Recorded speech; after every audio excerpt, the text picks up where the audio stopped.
Tonight I'm going to be talking about how transport in Hertford and Hertfordshire can be made more sustainable.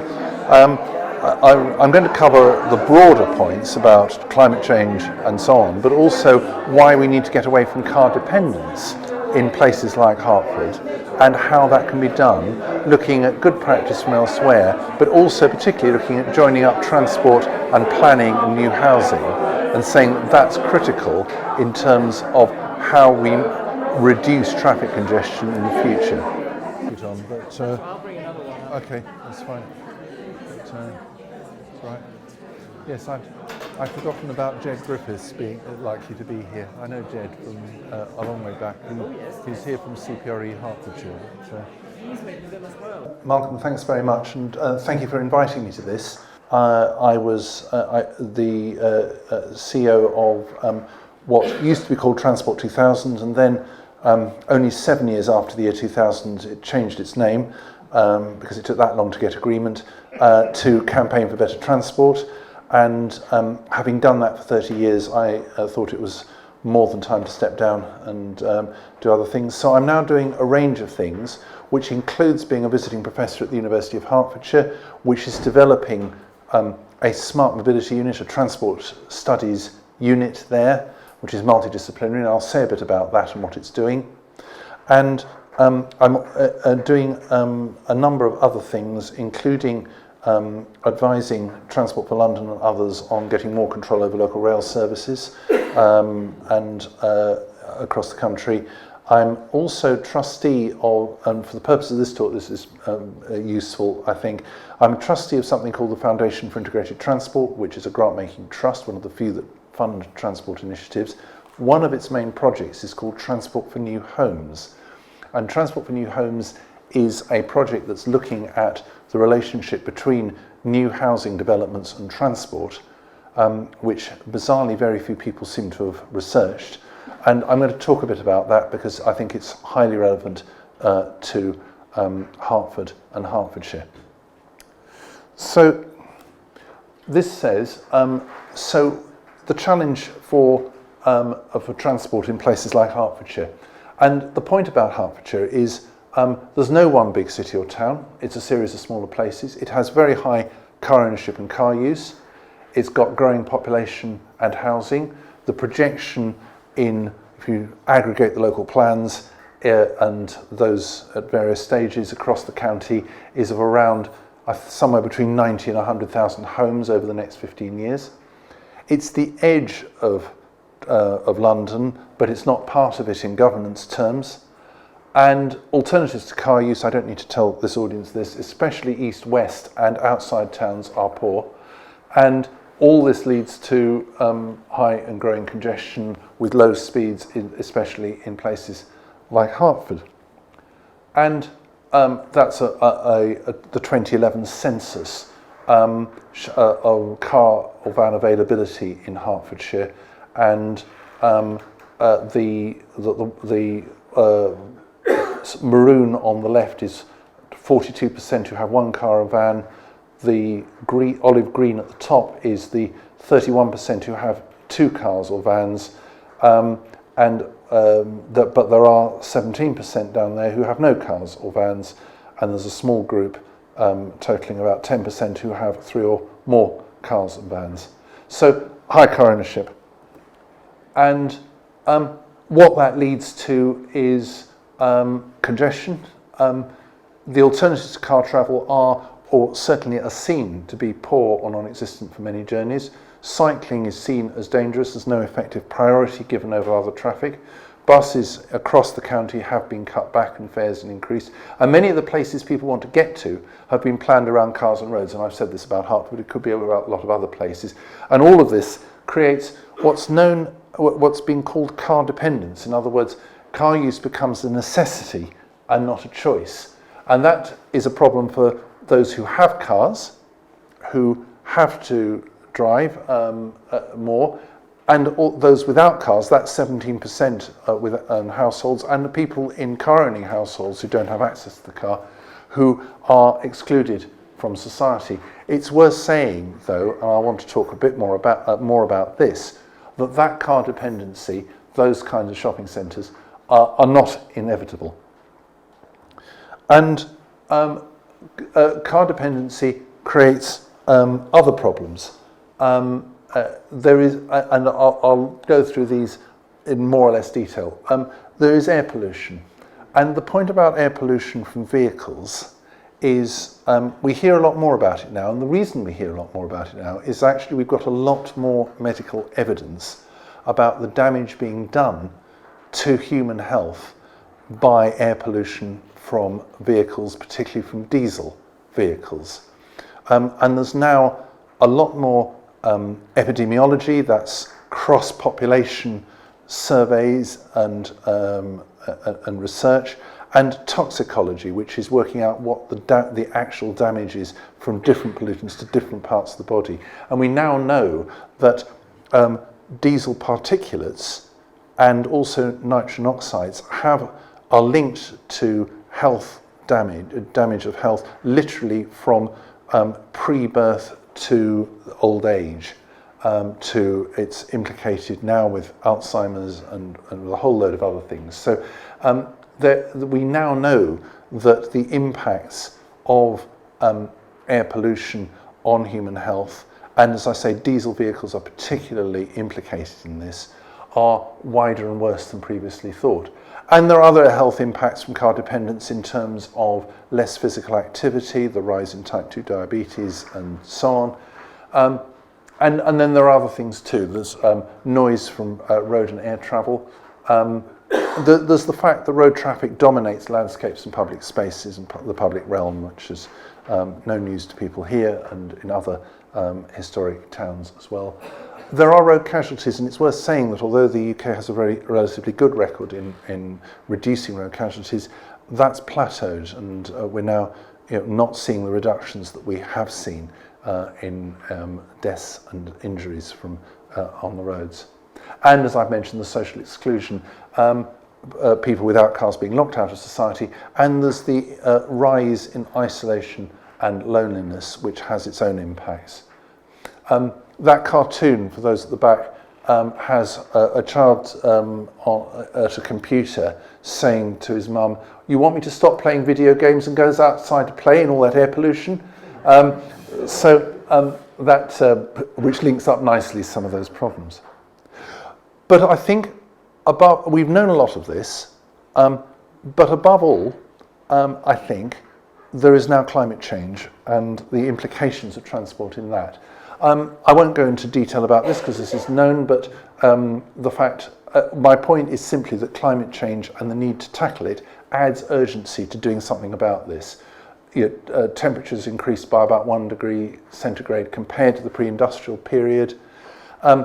The graph on the right is the global, the projections for global emissions based on no climate policies at all, which take you to up to 4.8 degree centigrade rise.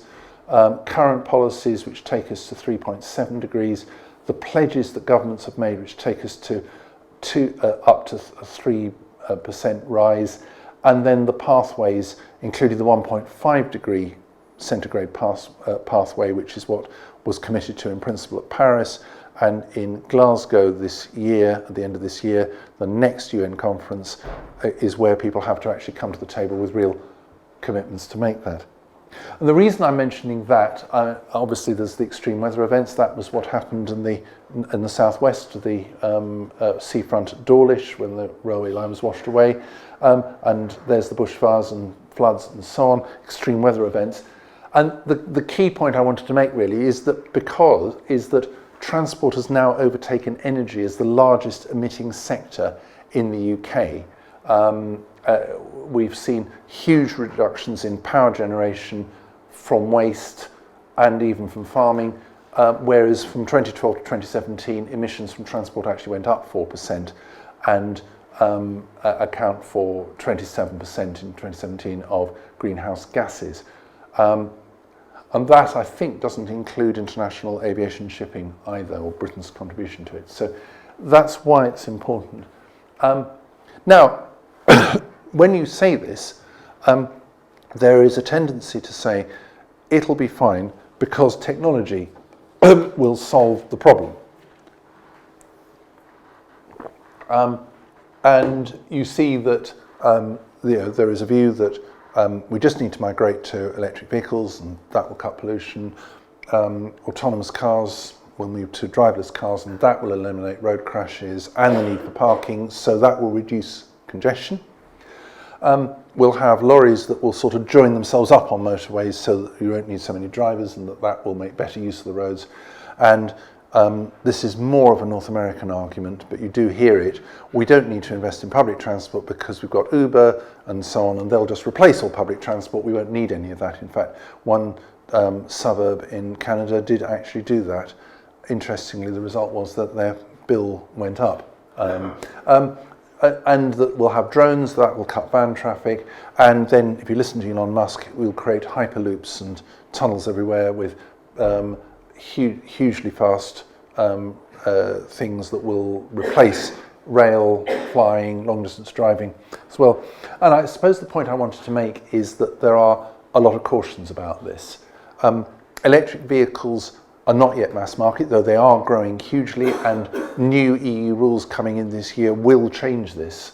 There are also issues about tyre and brake dust emissions from cars, which electric vehicles still have, and which will keep some of the air pollution issues alive. There are, I think, a lot of issues with general use of autonomous vehicles. Who's liable when cars they crash? Potential hacking, interactions with other road users, general public acceptability and so on. And there are issues with all these other things. We've seen what happens when drones get anywhere near airports. The airports get shut. I think it's fair to say that Uber is going to be less interested in more rural areas than it is in places like London. And you still have congestion, car dependence and so on, because electric vehicles will still get stuck in jams. And actually, the evidence is that although we do need, for climate change purposes, to move to electric vehicles, we also need to do something about traffic levels, and that's coming from the Independent Committee on Climate Change, which has talked about the need to reduce traffic levels as well as move to electric vehicles. Now, that isn't to say that technology can't help, because transport is getting smarter, because we're seeing Oyster cards, we're seeing more door-to-door information and payment systems. You can even, it doesn't always work, but the bus companies here do have apps that tell you roughly where the buses are, if you go on there with the phone, and that's getting better. You get the conversation, but a more interesting point is that you now know a lot more, and this is, I think, a core point in terms of working out what you're actually going to do in relation to transport, is there's a lot more real data around about the journeys people are really making. I've just put one case study up there, which was some work that was done when I was at the Campaign for Better Transport with actually people from Hertfordshire and from Northampton, in Northamptonshire, where they, for other reasons, they got data on something about 40% of all the trips in Northamptonshire, the origins and destinations, simply actually by going to get it, asking schools and colleges and hospitals and so on, the big journey generators, where are people coming from and to, getting anonymised data. And that showed you that on the A414 main road in Northamptonshire, you could find out that there were around 102,000, 100,000 car trips a day. We could also find out that 80% of them were single occupancy. So you could say, if you did even modest car sharing at those places, you could take out maybe 14,000 of those trips, and 4% of those car trips were under 2 miles. So if you made an assumption that you could switch 80% of those to cycling, that would be another 4,000 trips. And that meant you could take 20% of car trips on the A45. Now, the point of that is not, those, by the way, were fairly conservative assumptions about what you could do.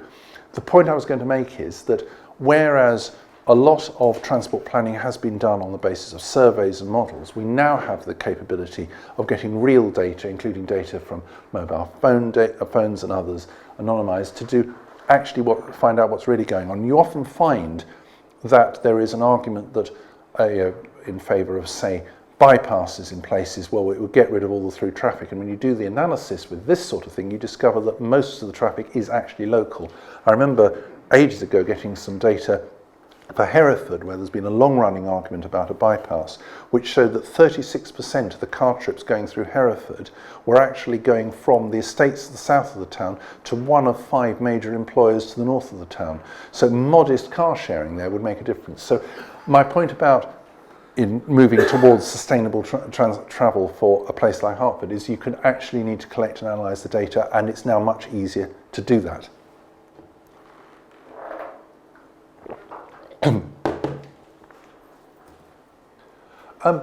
So what might be the other elements in that? I'm just going to go through a few of these. I think people talk about better public transport, and of course that's necessary. What I've done here is to say a little bit more about what that might mean in practice. That isn't just about the conventional transport, because I think the core point is that you can use the data I've mentioned to plan shared transport routes. One of the things that was discovered in the North Hampshire case, when you did that mapping of where people were travelling to, that the conventional bus network, which had been there for decades, didn't actually serve any of those routes. So actually there's an opportunity to use data to do something different. So there's what I've put up here as some principles about the sort of thing you might do. I have put in light rail. That's a picture in the top right-hand corner, the Nottingham tram. I want to come back to the Nottingham tram because that's got the financing of that has been particularly interesting. But Nottingham is a medium-sized city. It's got 3 tram lines, which does suggest that you don't need to be a very big place to have trams. I have, for purposes of balance, put a picture of a guided bus. That's, I think, the Lee guided busway in Greater Manchester. Greater Manchester has invested in guided bus as well as its tram network. But I've also put in some other things about this, which is about transport hubs. And this sounds unusual in this country. Actually, Hertfordshire has been relatively better than a lot of places in creating interchanges at some of the stations. So places like Hatfield and St Albans and Elstree have, some kind of interchanges between bus and rail. But they're not genuine sort of hubs in the way that you can genuinely link up all kinds of public and shared transport. The one I particularly wanted to mention was that wheel in the bottom right-hand corner. I'm not expecting anybody to read bits of it, but that's a wheel of the one public transport network for Cornwall. And Cornwall is busy creating, at the moment, a genuinely integrated public transport network, and it's doing it in lots of different ways. So those are all the sort of segments. But it has, for instance, introduced a clock-based timetable on the railways there, so that the branch lines meet the main lines. From April, they've got new bus timetables coming in by agreement with commercial operators and through the tended services they support, where the buses will meet the trains. This sounds extraordinarily radical, but my point is that Cornwall have been able to make this work. They've done it through a version of the partnership framework which Hertfordshire are about to implement, and which I'll come back to later. They've also developing an integrated ticketing scheme for the whole county. Bear in mind, Cornwall's approach is, Cornwall's position is different from Hertfordshire in that it's obviously catering for a big visitor economy, but they've also built hubs at some of the main railway stations, and they've been able to just sort of seize bits of money as it's passing, as it were. So that, for instance, they got their local enterprise partnership to pay for contactless ticketing technology on all the small bus operators, even down to the smallest ones. So I put that in partly because just to show what an integrated approach might mean, and the fact that Cornwall is doing this stuff, and I don't think they haven't got any more powers than Hertfordshire has. They have the advantage or disadvantage of being a single tier, so they don't have, they're just the county council, they don't have a district councils now. So integrated timetabling, The picture there is a demand responsive bus. I'll come back to that too, but it's worth just saying that there's a move towards kind of semi-fixed route buses, demand responsive as they're called, where you can now get them as apps on the phone. And it's the case that Arriva, who are of course the main bus operator around here, are launching what they call Arriva Click in Watford in March, under contract to Watford Borough Council. And it will be interesting to see what happens. Arriva Click has been also used elsewhere. It's been used in new housing. It's been in a new housing development in Leicestershire, and the idea is that it's somewhere between a taxi and a bus, but it does provide a more flexible service, particularly where you haven't got the level of density. I've also said integrated ticketing and fares, youth fares. Young people get a particularly poor deal from public transport at the moment, because although they're required to stay on school to 18, a lot of the half fares stop at 16, and it's all a mess. It's worth just saying, I put a My Ticket logo up there. The My Ticket logo is is what happens across the whole of the Liverpool City region, the whole conurbation, where there's a simple flat fare for young people in full-time education or training, where they pay £2.20 a day for travel and a similar weekly cost. And that was put in as a simple system. There wasn't anything like that before, on the basis actually for some of the poorest parts of Liverpool. Kids weren't going to school on Thursday and Friday because their parents couldn't afford it. So the councillors put that in against, I think it's fair to say, the strenuous objections to the bus operators who said you'll kill us, this will be terrible. So the local authority guaranteed any losses, as a result of which there's been a 143% increase in young people using buses in the conurbation in the last 4 or 5 years since that scheme came in. And that suggests that actually youth fares, simple flat fares for young people, actually simple fares generally, but actually are important. The final one I put down there is Sevenoaks Town Council actually has got through what they call the Route 8, because they couldn't see anybody else in Kent or Sevenoaks actually putting in a service that would serve new housing developments and link it into the centre. So they worked with a local bus operator and got them to do it themselves. So they now have a new Route 8. So I'm mentioning that simply because one of the things that we're seeing now is local neighbourhood, town and parish councils doing stuff themselves and doing wider mobility options. That picture in the top left is Whitney, where the town council has organised with, in fact, the co-op movement, a set of local bus services that travel round and link Whitney to the surrounding area. But there are other options too. There are car clubs where you share, you can get access to a car at the end of the road or elsewhere. There is car sharing, which is now widespread, and we're starting to see more of that being organised. There's an outfit called Lift Share, which has teamed up with some of the big car hire firms like Enterprise to do shared assets where you might drive a car into work. The car at work will then deliver parcels. It might do journeys at work. It might then be used by somebody else for a leisure trip in the evening. So the idea is that you move away from lots of people having their own car to having access to cars, and that's a new approach. Journey aggregators, there's something called Snap, which aggregate demand for coach journeys with existing coach operators. So you see a lot of new ideas coming through. And then there is bike share and bike hire, and it's worth saying that both Watford and Stevenage, Watford again, launching a bike hire scheme like the London one, again in March, with docking points over the town. And Stevenage is also about to, I think, has formally commissioned to do that. So we are starting to see the idea of bikes. And it's just worth saying that e-bikes, I'll come back to that, electric bikes do provide a completely different cycling experience because you can go much further. You don't have to sweat so much. You know, they are changing the nature of bike travel.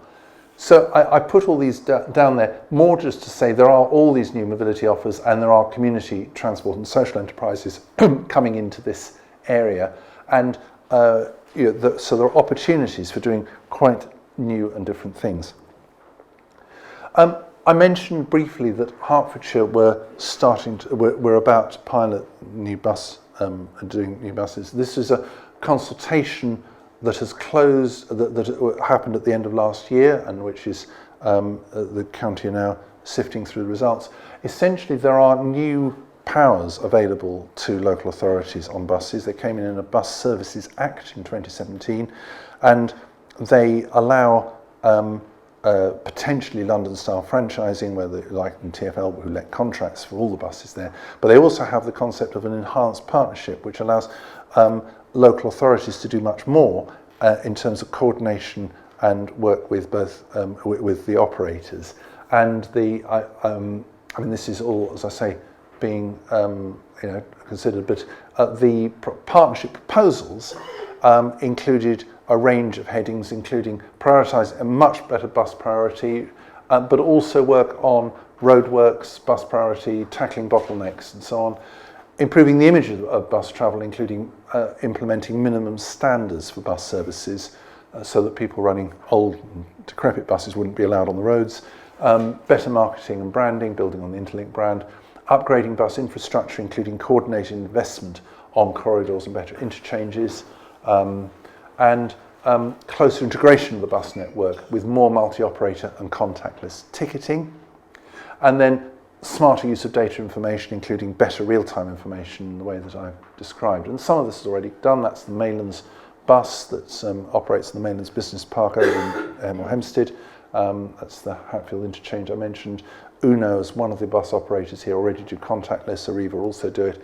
So, I'm putting this up not to say that this is all going to be great, only to say that there are new powers available, and Hertfordshire is going to be one of the first places to try them, and we'll have to see whether it makes a difference. Alongside this, though, I'll just take another sip of water. Alongside this, though, there's the fact that a lot of car trips are very short distance. 35% of car driver trips and 41% of car passenger trips in Hertfordshire were under 3 miles in, I think, the 2011 census. I think that's where that data comes from. And it's quite clear that good walking and cycling provision can replace some of these, but only if you give proper priority to pedestrians and cyclists over other traffic in terms of provision and intersections and so on. I've mentioned briefly they're the mini Hollands, as they were called in London, which was implemented by the previous mayor, Boris Johnson, and which, in particularly in Walthamstow, which has really went for this, they didn't actually close off lots of streets there. They didn't pedestrianise them or make them all cycle only. They just made them, that bottom left-hand picture, more traffic friendly. The traffic was less allowed in parts of the neighbourhood, kept to main roads with proper provision for pedestrians and cyclists. And as a result, people on average in Walthamstow did 32 minutes extra walking and 9 minutes extra cycling a week compared with other boroughs, and air pollution was reduced so that 51,000 households in Walthamstow no longer suffer illegal air pollution. There is stuff already in Hertfordshire. There have been walking buses at schools, bikeability training and cycle parking at stations already there. We've seen that has made a difference. St Albans, where I live, there's a lot of cycling at the station now, a lot of cycle parking, and more going in. So there's clearly, in some cases, the opportunity for some of this. Bike house schemes might work. They have had their problems in the past. As I say, we're now going through a new round of those. And electric bikes, as I've said, might be a game changer. That's one at the top right-hand corner. So there are opportunities for this. The prize is that a lot of short car trips in Hertfordshire, as I say, are short distance, and actually doing something about that could make a real difference to traffic. And that's, nationally 60% of car journeys are under 5 miles, so encouraging walking and cycling could make a real difference. In general, that is about safe routes. That diagram there is the Mayor of London's Healthy Streets strategy, and it says it's all the things you need to do to make a healthy street, with things to see or do, people feeling safe, people choosing to walk and cycle, not too noisy, and so on. And that's now one of the 3 main driving strategies within the Mayor's transport strategy in London, hence the Mini Holland scheme and so on. But there are simple things that can be done about safe routes to schools and workplaces and so on, better signing, better cycle parking, better street design like advanced stop lines at lights, and speed management where people live. So you've got those opportunities for this. But I think none of that really matters if you don't link land use and transport. And I mentioned at the start that I'm involved in this Transport for New Homes project, which is the first time anybody's actually gone out and looked at what's being built out there, particularly outside the cities. You'd think that it would be worth people finding this out. But I think, so this was a report, you can find it on transportfornewhomes.org.uk if you want to look it up. And this report looked at 20 urban extensions in different parts of the UK and did some comparisons with the Netherlands and Sweden. That's, I think, a Swedish housing estate in the bottom right-hand corner. And there were various themes that came out of this work, which is a lot of new housing developments are based around the car and promote car-based living. They build housing in the wrong place, so you actually build it in such a place where you couldn't actually do anything other than drive. People relied on the cars in most of those 20 extensions for the great majority of their journeys. Parking and road access took up so much room that meant that it had a severe impact on the public realm. There were comparatively few urban trees and gardens because there wasn't space for them, and the destinations that people drove to were often car-based too. So you can see there the kinds of places with mostly lots of car parking. And what you also see, actually there was a report in the last couple of days released about this from UCL and others, which went over some of this. What you also see is that we're now actually building homes without pavements on the American model, because there is a belief that people won't walk. Actually, when some of the Transport for New Homes researchers went to an estate, I think in Northamptonshire, and walked around the place looking for someone to have a coffee, a car drove up, and it was somebody from the developers who said, "What are you doing here?" And they said, "Well, we're walking around looking for someone to have a coffee." He said, "I wonder what you're doing, because nobody ever walks here." And I think the point is that we're now seeing, it's not like there aren't pavements inside the development. What you get are what are known as red line issues, so that to get outside the development, neither the developer nor the council will pay for pavements. So what you get, that picture in the bottom right-hand corner, is people walking, this is I think in Trowbridge in Wiltshire, along a 50-mile-an-hour lorry route on a narrow grass verge in order to get a pint of milk.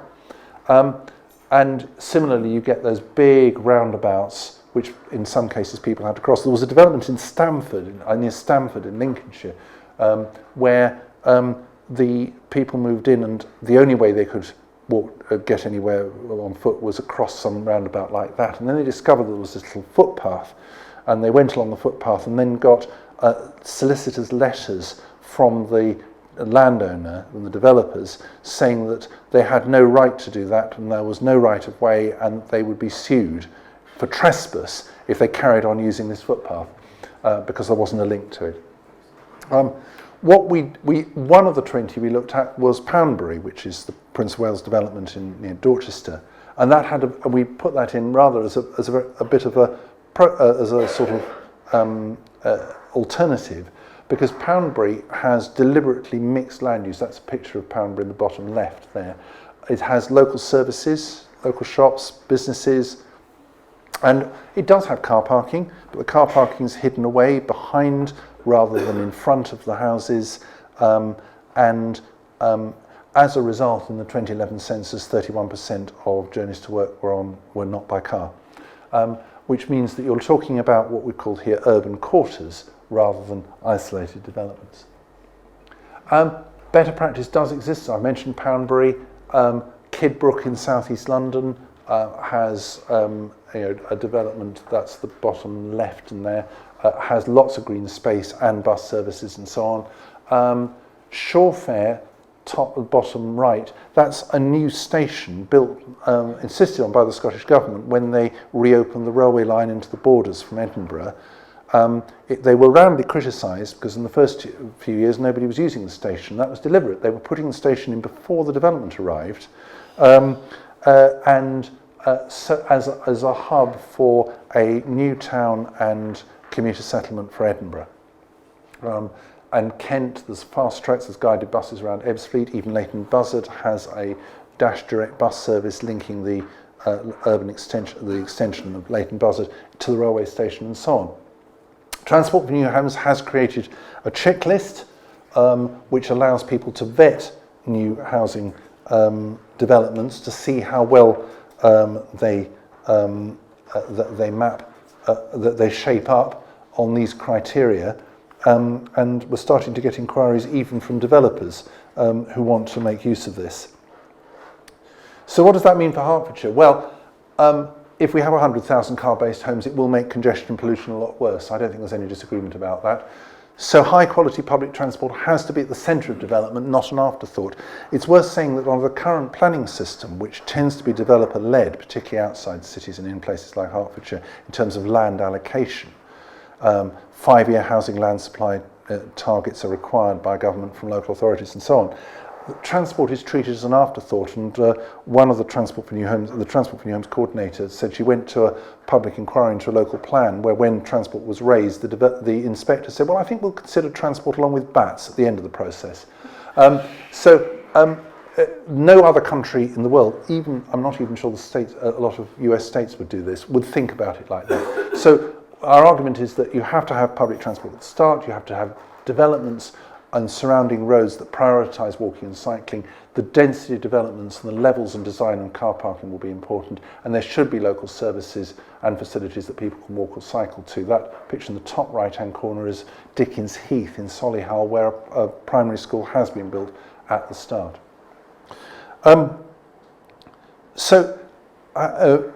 Given particularly for here, with the Gilston Garden Town in Harlow, this is going to be important, and actually the next Transport for New Homes report, which should be out in a couple of months, is looking at the 20 of the garden towns and villages proposed nationally, including Gilston, to see what is actually promised on the ground. And the preliminary results show that there are great master plans which are ending up with big motorway junctions because of the application of strict rules about capacity of the nearby network and transport and planning appraisal systems. So we will hopefully be able to show what's actually happening on the ground and where the money's going. I briefly wanted to mention, I'm conscious of time and I'll finish up in a minute, but I wanted to mention one or two other things. Freight transport, because van traffic is growing fast, there are opportunities for zero-emission vans, but there are also opportunities for the cargo bikes. And DHL, that bottom right-hand picture, DHL have been investing in cargo bikes in cities. Electric cargo bikes can go a long way. Government is now providing funding for those. You can have consolidation of freight and new forms of rail freight. Actually, that's an old Thameslink train that's being converted to take freight into Liverpool Street station from, I think, Tilbury Docks and elsewhere. So there are new ideas for doing rail freight differently, which might look a little bit like old ideas for doing rail freight with high-value parcel delivery and so on. So I only wanted to mention that because everybody forgets about freight in transport, but it is very important. I wanted to mention finance and funding because everybody goes, well, how are you going to pay for this kind of stuff? And there are different ways of doing this. There are, for example, the concept of what's known as total transport, and what we've found in general is there are lots of different public bodies clinical commissioning groups for non-emergency patient transport, school transport and so on, which commission transport services. And there are opportunities to bring those pots of money together and fund a much better public transport network as a whole. So there's quite a lot of interest in that. There's some school buses at the bottom right-hand corner. There's the opportunity to use private sector funding to pool developer contributions to create business improvement districts. But I think there's a broader point, which is a longer term one. If we are going to move, as the government has committed to moving away from diesel and petrol vehicles altogether by 2040 or even earlier, all that fuel tax revenue will disappear. So we will need new ways to pay for roads, which might mean that road pricing becomes something that has to happen rather than something that people keep putting off. So pay-as-you-drive motoring might be something that happens. But there are other opportunities. Just keeping track of what I'm doing. I'll speed up because I'm conscious of time. I mentioned the Nottingham Tram. The Nottingham Tram was part financed by a levy on workplace parking spaces. So employers in Nottingham who have 10 or more parking spaces for their workforce pay something like 300, it's a bit more now because it's on an inflation, £300 per space per year. That raises somewhere around £9 million a year, which goes into transport, which is part paid for lines 2 and 3 of the tram, an electric bus fleet, upgrades to the main railway station. 40% of trips in Nottingham are now by public transport, which is among the highest levels outside London. So there are opportunities for innovative ways of financing transport, and there are also opportunities to do interesting things just in relation to doing things with, in relation to travel generators. Because the people who actually generate travel, employers, schools, hospital, leisure providers, can reduce single occupancy car trips, and for the reasons I mentioned, that can make a big difference. So you've got the top left-hand corner is Kesgrave School in Ipswich, where something like 7 out of 10 of the kids cycle to school because it's been made really easy for them. There are good cycle routes, there's lots of cycle parking, there's lots of cycle training and so on in a new development. There's the bottom left is Latitude Festival, which is one of the festivals that's made a big thing out of getting people not to drive there, and so on. It's worth saying that the University of Hertfordshire has a good track record here because it's got the bus company, it's also got one of the longest standing e-car clubs with something like 200 or 300 members in it, and a park and ride and so on. So Hertford, the university itself has shown what can be done. It's worth just mentioning that Hertfordshire County Council have now, possibly under pressure from this society among others, actually employed some travel consultants to do some proper travel planning for not just the county hall but for its satellite sites in Stevenage and Hemel Hempstead, and they may start there and work up to County Hall, but they are now there's now actually some work being done to do something about car travel to County Hall and to the County Council, so they are at least starting to walk the walk. And I mentioned that businesses can do things. There's lots of opportunities for businesses to do things in terms of travel planning, giving pedestrians priority in site design, good access for cyclists and parking on site, car sharing with a guaranteed ride home, some employers have done that, flexible start and finish times. All of those are opportunities that have been done by a number of businesses, public and private, and can make a difference. And I think the point is that travel behaviour can change. There was, in the coalition government, there was something called the Local Sustainable Transport Fund. Hertfordshire got some money from that. And the assessment of that has found that did lots of different small projects across England, and the assessment has found that car use fell relative to other areas. Adult cycling increased across those areas by 6.6% relative to other areas. There was a 4.1% reduction in car commuting. Carbon emissions per head fell by 6.9%. The projects were very high value for money. A similar programme of cycling cities and towns saw an average increase in cycling over 5 years of 29%. So this shows that you can change travel behaviour with lots of small projects and actually over a relatively small period of time. I've meant the university connection. The point I was saying to Malcolm earlier, the thing that the University of Hertfordshire, which now has this smart mobility unit, is doing is to start to look at what we do about places like Hertford, about Hertfordshire. Because actually, if you look at the research on transport, it's all about cities. And there's good reasons for that, because that's where lots of people are and where lots of transport problems are.